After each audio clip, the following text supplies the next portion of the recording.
Happy New Year, Fancy Managers, and welcome back to another video from myself, Will, and Fancy Football Hub.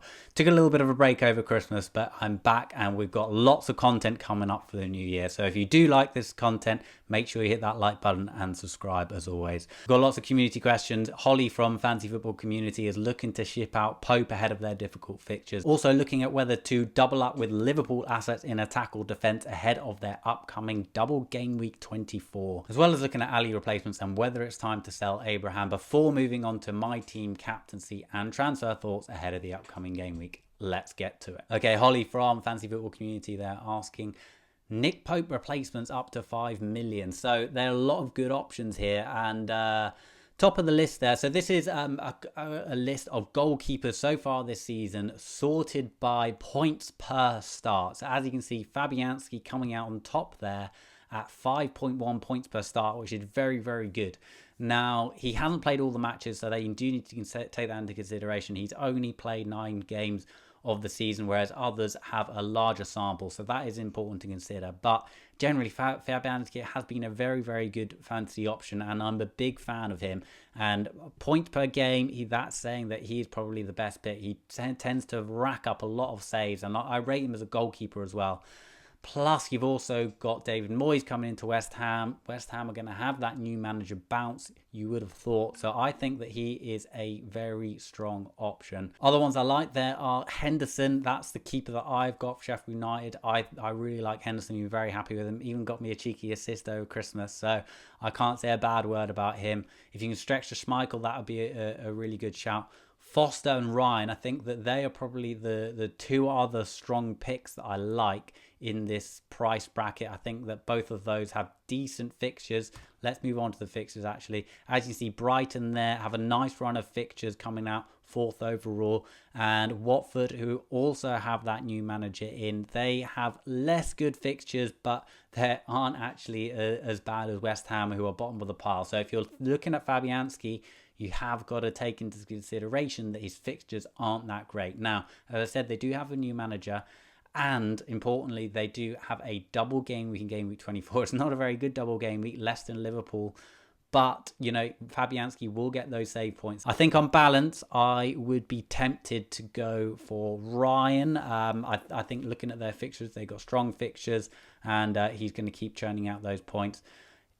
Having said that, I do think that Fabianski probably has the highest point ceiling out of the lot. So if you're willing to take a little bit of a risk and accept that you're not going to get too many clean sheets, then I would probably still go with Fabianski despite those fixtures being tough. Because obviously with those goalkeepers, if they have difficult fixtures, then they're also likely to rack up those save points. Okay, moving on to a question about Liverpool. And I think most people are going to have 3 Liverpool players. As you can see there, they are top 4 the fixture charts. And they've got a couple of difficult-ish games coming up. Tottenham away and Man United home. But, you know, this is a very, very strong Liverpool team. And I think that they will probably beat both of those teams, despite me being a Spurs fan.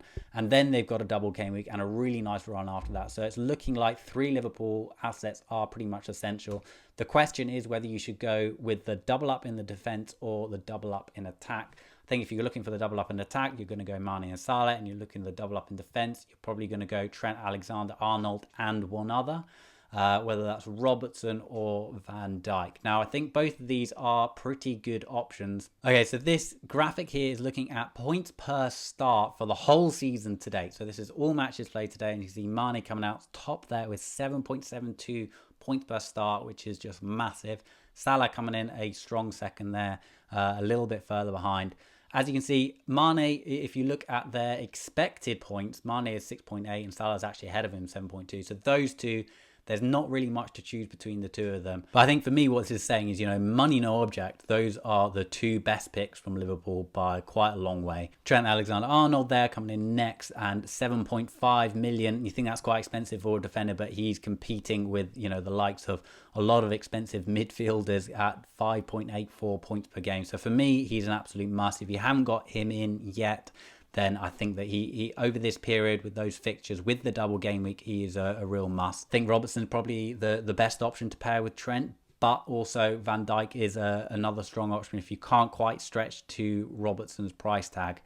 So the question is whether you go for the 2 expensive midfielders and 1 defender, probably Trent Alexander-Arnold. But if you're looking at that, that's a massive chunk of your budget spent on Liverpool assets. Now, they are going to perform well, no doubt about that. So I think if you can structure your team in a way that allows it to be balanced and still go for those 3 players, and I think that is probably the best strategy. But for some of you, myself included, that might be a little bit difficult. So I was going to go for the double up in defence with one of Mane or Salah. Then there's not much to choose between them, to be honest.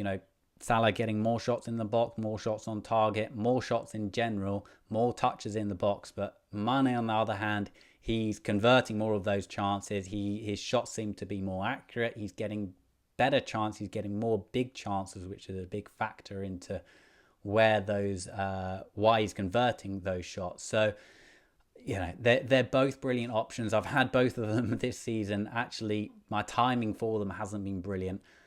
I'm tempted to try and find a way to squeeze both of them in, but if I had to choose, I mean, it's just so marginal between the two. At the moment, I've got Salah, and I'm fairly happy with him, and I'm sort of chasing a little bit in my mini leagues, and I think that I'd probably want to hang on to him because he is more of a differential. He's less owned by certainly the people in my mini leagues, and certainly overall, most people going with Mane.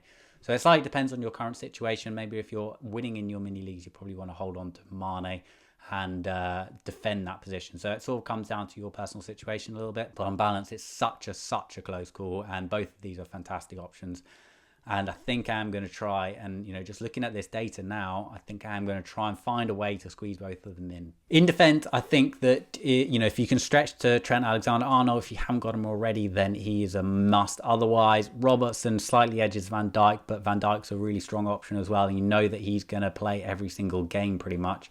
Robertson occasionally gets rotated with Milner, so that slight possibility that could happen, but I still think that Robertson probably edges it slightly. But if you can't stretch Robertson, then Van Dijk is a really strong option, coming in a little bit cheaper. So in summary, which 3 am I personally going for? I think that I'm going to look at and trying to find a way to get Salah, Mane and Trent Alexander in. If I can't stretch to that, then I'll probably go Trent, Robertson and Salah, because I've already got Salah in my team, and risk going without Mane. Now that is a big risk, but I got to take a risk now and again in FPL. Okay, lots of people asking whether we should be selling Ali or Abraham. I think on the Abraham one, you've definitely got to hold on to him just for the time being. Chelsea have got Burnley up next. I still think that he has a lot to offer, and when Chelsea do score, he's often involved, and he's still really, really good value. So for me, I think Abraham's a whole. Ali, on the other hand, he's he has gone off the ball a bit. Spurs have gone off the ball. They don't look like scoring a lot. It's difficult to tell how Kane out will impact Spurs. I think that on balance, they'll probably score less goals, which means Ali will be less effective, is my hunch. But, he could be playing further up the pitch still. I think if I was going to go for a Spurs asset at the moment, it would probably be Son. He does look like he is the one that is going to produce the goals from Spurs, having watched them a little bit over the last few weeks. If I was going to go for an Ali replacement, this is total shots from midfielders over the last 6 game weeks. Salah, De Bruyne, Mahrez, difficult one with him, not knowing whether he starts. If he does start, then he's brilliant value. Interesting, Sarr there of Watford. He's potentially a value shout, as is Grealish, Traore. These are all the players that I would probably be looking at. I think Traore, he seems like a much better player this season. So I think that he's potentially one that I would be interested in. Richarlison down the bottom there. I think that Everton have a really strong run of fixtures. If we just shift back to here, Everton, they're coming in third. Brighton, West Ham, Newcastle, Watford, Crystal Palace, Arsenal away.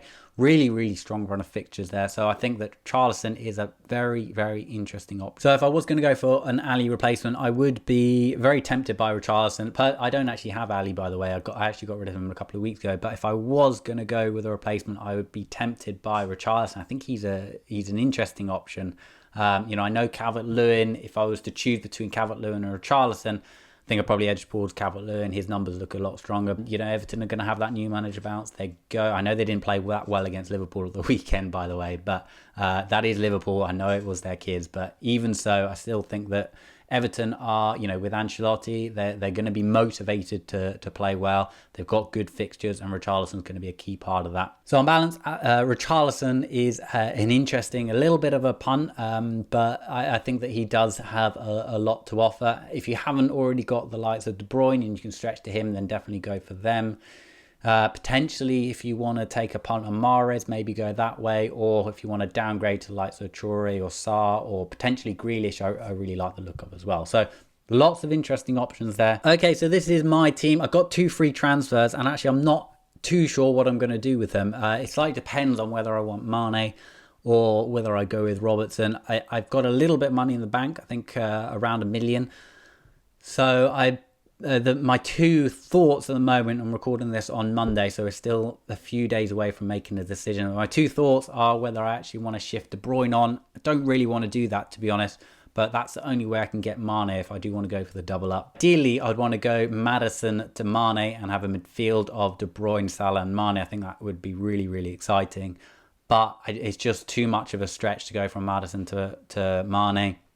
It would really cripple my team structure. I'd have to significantly downgrade probably Jimenez to a 4.5, and even then I think I'm struggling price wise, so probably won't go that route. So in defense, I'm happy with Trent, Chilwell and Lundstrom.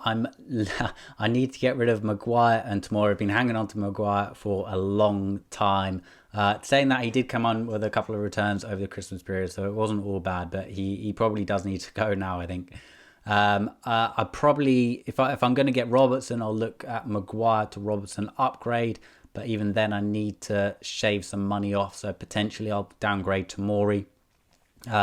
Looking at probably Holgate as a Tomori replacement, you know, going into that Everton defence ahead of their kind run of fixtures, I think might be a good shout. And Holgate coming in at just 4.4. In attack, I'm potentially thinking of Tammy or Jimenez down to someone like Calvert-Lewin, but that probably won't happen this week. I quite like those fixtures from Tammy and Jimenez this week. Give me 1 more week to assess, and probably try and have 2 free transfers for next game week as well. So then give me a little bit more flexibility whether I want to bring in Mali and Robertson.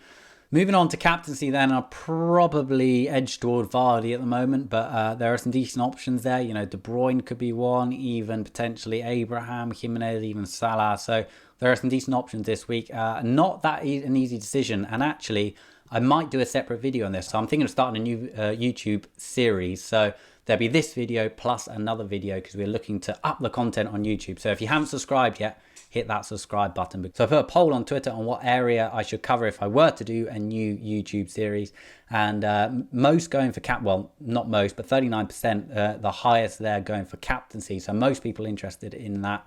Hot topic, that could be anything. So sort of a hot topic for that week. Comparison, you know, using more of the comparison tools I featured in this video and looking at different player comparisons and also player comparison combinations, or potentially a fixture series. So let me know down in the comments what you would prefer me to see, whether that's captaincy, hot topic, comparison, fixtures, or potentially something else. Be really, really interested to hear your thoughts. I'll definitely check those out. But otherwise, if you did enjoy this video, please hit that like button, please hit that subscribe button, and I'll see you on the next one. Bye for now.